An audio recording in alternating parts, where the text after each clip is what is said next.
देश में फिर बढ़ा कोरोना का कहर। 24 घंटे में 45,882 नए केस, 584 मरीजों ने तोड़ा दम। देश में कुल कोरोना केसेस 90 लाख के पार पहुंचे। देश में अभी हैं कुल 4,43,794 कोरोना के एक्टिव केस। देश में अब तक 84,88,000 से ज्यादा लोगों ने जीती कोरोना से जंग। बीमारी के बाद हुए स्वस्थ। अहमदाबाद में 60 घंटे के कोरोना कर्फ्यू के ऐलान पर अफरा तफरी। बाजारों में बढ़ी भीड़, खरीदारी करने उमड़े लोग। अहमदाबाद में आज रात से सोमवार सुबह 6 बजे तक लगेगा corona curfew. Delhi Noida border पर बिना मास्क वाले लोगों का 500 रुपए काटा जा रहा है चालान। अभी नहीं मिला 2,000 रुपए चालान का नोटिफिकेशन। पुलिसकर्मियों के मुताबिक दोपहर तक मिल सकता है 2,000 रुपए जुर्माने का नोटिफिकेशन।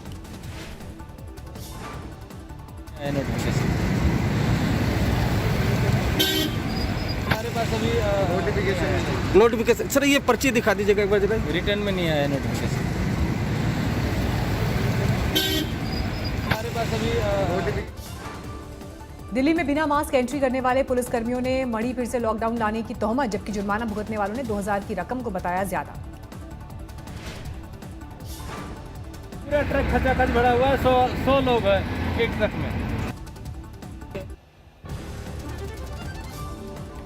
दिल्ली में तेज हो गई है कोरोना की जानलेवा रफ्तार। 24 घंटे में 7,546 नए मामले। दिल्ली में 24 घंटे में 98 की गई जान। अब तक 8,041 लोगों की गई है जान। दिल्ली में आईसीयू बेड्स की संख्या बढ़ाने में केंद्र और राज्य ने झोंकी ताकत। कोविड सेंटर की 500 बेड्स में लगी ऑक्सीजन किट्स। दिल्ली सरकार का निजी अस्पतालों को फरमान, 60% बेड्स कोरोना मरीजों के लिए आरक्षित। निजी अस्पतालों के 250 से ज्यादा बेड्स कोरोना मरीजों के लिए आरक्षित।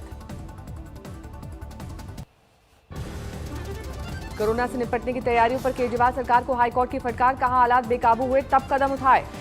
हाईकोर्ट ने हालात को बताया भयावह। कहा रात में जलाए जा रहे हैं शव। दिल्ली सरकार को नई स्टेटस रिपोर्ट दाखिल करने का निर्देश। दिल्ली के सीएम ने कल बिना मास्क के लोगों के लिए 500 की जगह 2,000 रुपए जुर्माने का किया था ऐलान।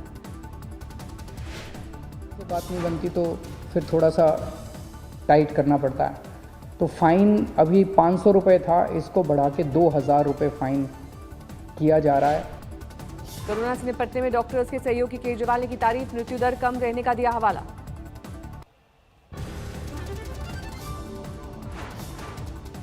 बढ़ने लगा है कोरोना का ग्राफ। नोएडा में 235 नए मामले सामने आए। गुजरात में 24 घंटे में 1,340 केस, कुल 12,000 से ज्यादा एक्टिव मामले। अहमदाबाद में कोरोना की रफ्तार पर लगाम की तैयारी। शुक्रवार रात 9 बजे से सोमवार सुबह 6 बजे तक कर्फ्यू लागू। इंदौर में ज्वेलरी शोरूम के 31 कर्मचारी कोरोना संक्रमित पाए जाने से हड़कंप। 7 दिन के लिए शोरूम बंद।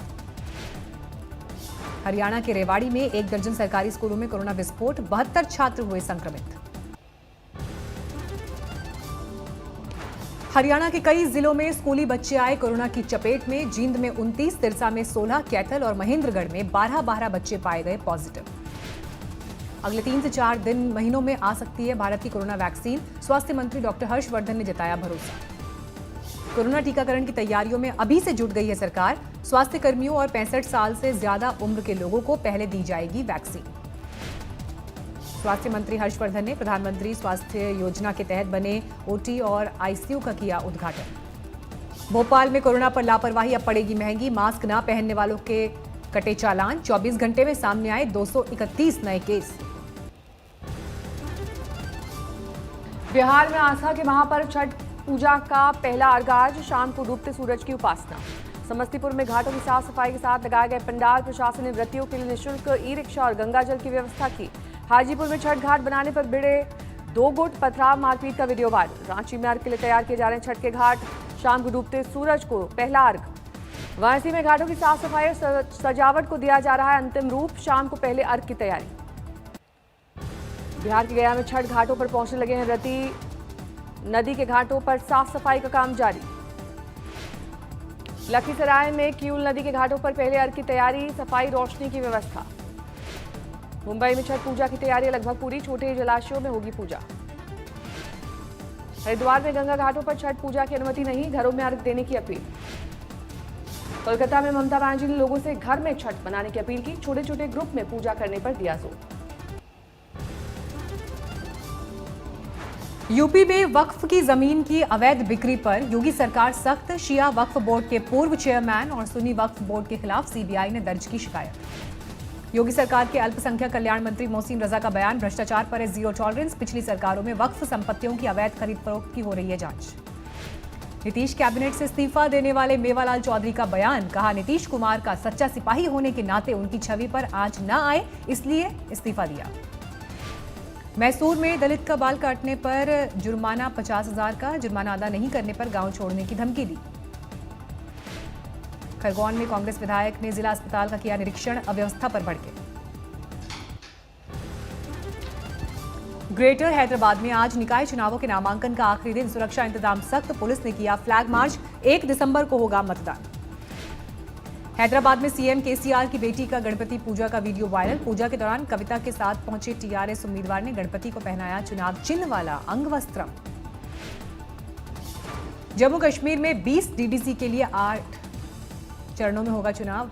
28 नवंबर से 22 दिसंबर के बीच होगी पूरी चुनावी प्रक्रिया। केंद्रीय मंत्री मुख्तार अब्बास नकवी ने चुनावों से पहले जम्मू कश्मीर में गुपकार गठबंधन पर बोला हमला, कहा इस चुनाव के साथ खानदानी गुरूर और सुरूर चकनाचूर हो जाएगा। दिल्ली के नागलो इलाके में गोदाम में भीषण आग।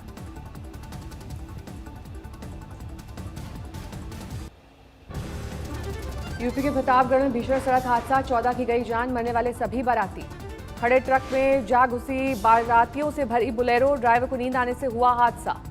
देवरिया में बीजेपी विधायक काली प्रसाद की स्कॉर्पियो पर फायरिंग के केस में 7 आरोपी गिरफ्तार। 16 नवंबर को हुई थी वारदात। सोनीपत में 5 स्पा सेंटर्स पर छापेमारी, देह व्यापार का हो रहा था धंधा। 27 महिलाओं और 17 युवकों को किया गया गिरफ्तार। उड़ीसा के भद्रक में आज सुबह जबरदस्त कोहरे से हुआ लोगों का सामना, वाहन चलाने में दिक्कत। यूपी के हाथरस जिले में लोहा गलाने की एक फैक्ट्री में अचानक हुआ विस्फोट, 5 मजदूर झुलसे, अस्पताल में कराया गया भर्ती। आगरमालवा बस स्टैंड में बेकाबू हुआ सांड, एक युवक सींग से उछालकर फेंका। गनीमत यह रही कि युवक को सांड के हमले में ज्यादा चोटें नहीं आई। लोगों ने आवारा पशुओं को लेकर नगर निगम पर उठाए सवाल। मुरादाबाद में किसान परेशान, डिडोरी गांव में धान खरीद केंद्र पर पिछले 3 दिन से कोई कर्मचारी नहीं। तमिलनाडु के धर्मपुरा में कुएं में गिरा हाथी का बच्चा, दमकल कर्मियों ने किया रेस्क्यू।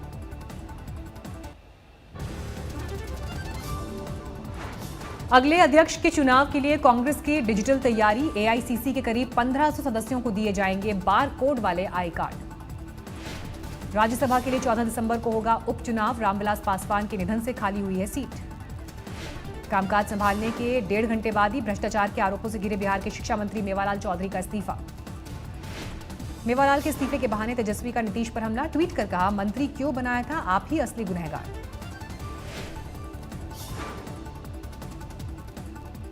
राजस्थान में महिलाओं को सरकारी राशन की दुकानों में मिलेगा 30% आरक्षण। आवंटन नीति में संशोधन को कैबिनेट की मंजूरी। अगले महीने 23 से 25 दिसंबर को जेपी नड्डा का कर्नाटक दौरा, पार्टी की कैडर को और करेंगे मजबूत। आंध्र प्रदेश में अवैध खनन के मामले में टीडीपी एमएलए के घर सीबीआई का छापा, 25 जगहों की हुई तलाशी।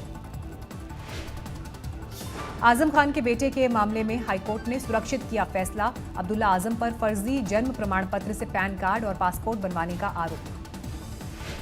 21 से 22 नवंबर को G20 देशों की बैठक, सऊदी अरबिया के किंग अब्दुल अजीज अल सौद करेंगे अगुवाई।